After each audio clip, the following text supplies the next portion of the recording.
ამ ვიდეოში გაჩვენებ, თუ რა პროცესები ვითარდება მალთაშუა დისკში თიაქრის დროს. ხერხემალი შედგება მალებისგან და მალთაშუა დისკებისგან, რომლებიც ძირითადად ამორტიზატორის ფუნქციას ასრულებს და იცავს ზურგის ტვინიდან გამომავალ ნერვულ დაბოლოებებს დაზიანებისგან. მალთაშუა დისკს გარედან აქვს საკმაოდ მტკიცე ფიბროზული კაფსულა, რომელიც კოლაგენის ბოჭკოებისგან შედგება და ჟელეზნაგვარი შიგთავსი, რომელიც შეიცავს დიდი რაოდენობით ჰიალურონის მჟავას.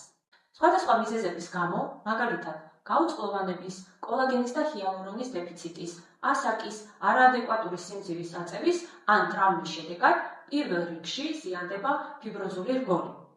მასში ჩნდება ნახევრთები, შემდეგ ნაპრალი, საიდანაც პულპოზური ბირთვის გამომბურცვა ხდება. ასეთ მდგომარეობას პროტრუზია ეწოდება. თუ ამ ეტაპზე არ ხდება პრობლემის მოგვარება, მომავალში კაფსულის ერთიანობა ირღვევა და დისკის შიგთავსი გადმოიხრება ირგვლივ მდებარე ქსოვილში. ეს უკვე თიაქარია. ამ დროს პაციენტს აქვს ტკივილი თიაქრის განთავსების ადგილზე, მაგალითად, წერის ან კისრის არეში.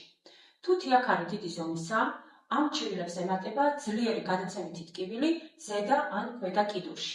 დისკის თიაქარი საკმაოდ რთულად მოგვარებადი დაავადება, ამიტომ მნიშვნელოვანია დროული და კომპლექსური მკურნალობა. მხოლოდ სწორი და თანმიმდევრულად ჩატარებული მკურნალობა იძლევა რეალურ შედეგს. პირველი, ვიწყებთ ხერხემლის სვეტში სიმეტრიის და ბალანსის აღდგენით. ეს ძალიან მნიშვნელოვანია, რათა აღმოიფხვრას არასტაბილურობა ხერხემლის მოძრავ სეგმენტებში.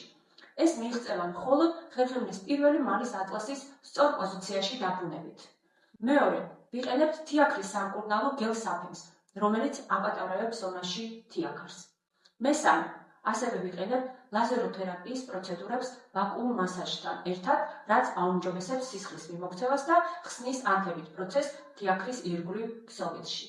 მეოთხე, საჭიროების შემთხვევაში კუნთებში ძლიერი სპაზმების მოსახსნელად ინიშნება სარეაბილიტაციო მასაჟის ათდღიანი კურსი. უფასო ონლაინ კონსულტაციის მისაღებად დამიკავშირდით პირად შეტყობინებაში. მე ვარ ია გორგილაძე, ექიმი ფიზიოთერაპევტი. მე და ჩემი კოლეგები დავეხმარეთ ათასობით პაციენტს მსგავსი პრობლემის მოგვარებაში.